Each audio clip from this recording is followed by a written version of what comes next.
Bonjour tout le monde. Petite vidéo aujourd'hui pour préciser un peu comment on travaille avec le PPCM et le PGCD. Là. Je sens que c'est un élément de matière là, qui n'est pas totalement maîtrisé, fait qu'on va refaire, je vais refaire deux exemples concrets avec vous là, pour que vous soyez capable d'utiliser cette notion-là le plus aisément possible. Donc, on va se faire un premier exemple. Donc, cet été, Marc et François ont loué des chalets voisins en même temps, pendant 92 jours. Marc a tondu son gazon tous les 6 jours, tandis que François, lui, l'a fait tous les 8 jours. Si Marc et François ont tous deux tondu leur gazon le jour de leur arrivée, combien de fois ont-ils tondu leur gazon le même jour? Bon, dans un problème comme ça, la première chose qu'il faut faire, c'est identifier à quoi on a affaire. Est-ce que ça va être un PPCM ou un PGCD? Dans le cas où est-ce que j'ai à séparer des éléments de façon égale entre plusieurs personnes, à ce moment-là, on va parler de PGCD parce que ça va être le plus grand commun diviseur. Et ça, règle générale, c'est pas règle générale, c'est un nombre qui est plus petit que les nombres de départ. Dans le cas du PPCM, on va multiplier une même opération plusieurs fois jusqu'à ce qu'on arrive à un même résultat. Et c'est clairement ce qu'on a ici. Parce que là, je sais que Marc va tondre son gazon à tous les 6 jours et je sais que François le fait à tous les 8 jours. Donc, Marc va tondre son gazon à tous les 6 jours.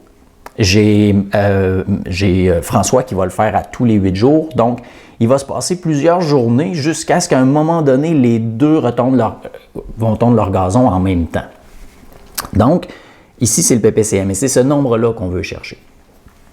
Mais que ce soit dans le PPCM ou dans le PGCD, on va toujours travailler de la même façon. C'est-à-dire qu'on va commencer par faire la décomposition en facteurs premiers. Donc, si je veux faire la décomposition de 6 et de 8, je sais que 6, c'est 2 fois 3. Et je sais que 8, c'est 2 fois 4 et 2 fois 2.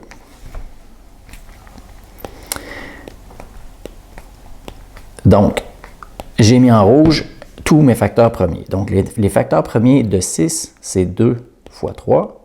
Et les facteurs premiers de 8, c'est 2 fois 2 fois 2.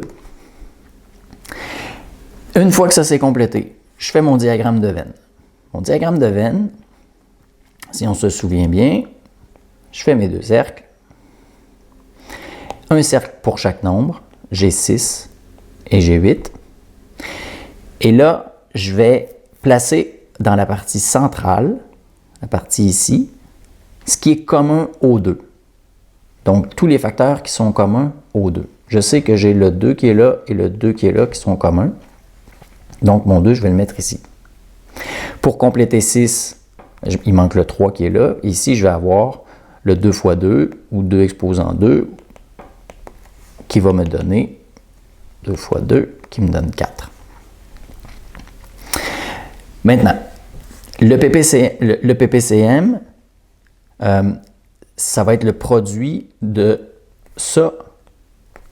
En fait, ce qui est indépendant, je vais multiplier tous les nombres qui sont dans chacune de mes sections.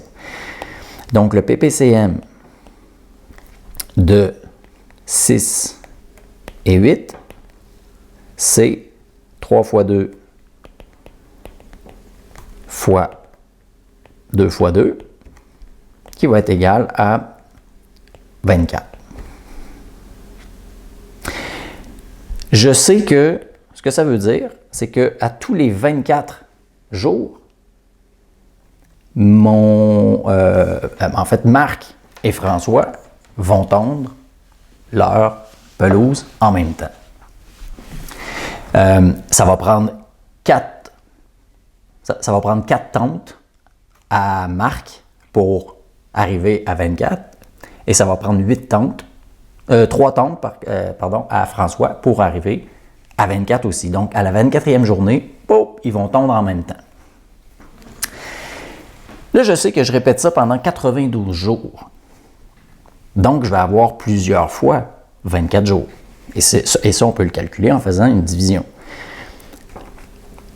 92 divisé par 24. Ça va nous donner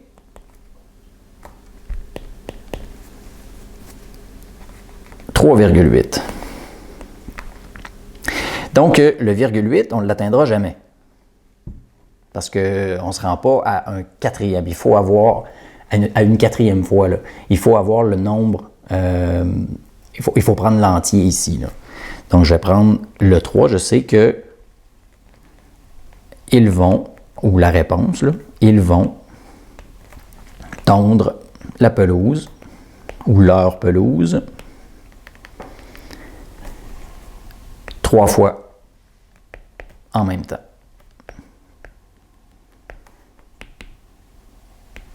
Voilà pour ce qui est du PPCM.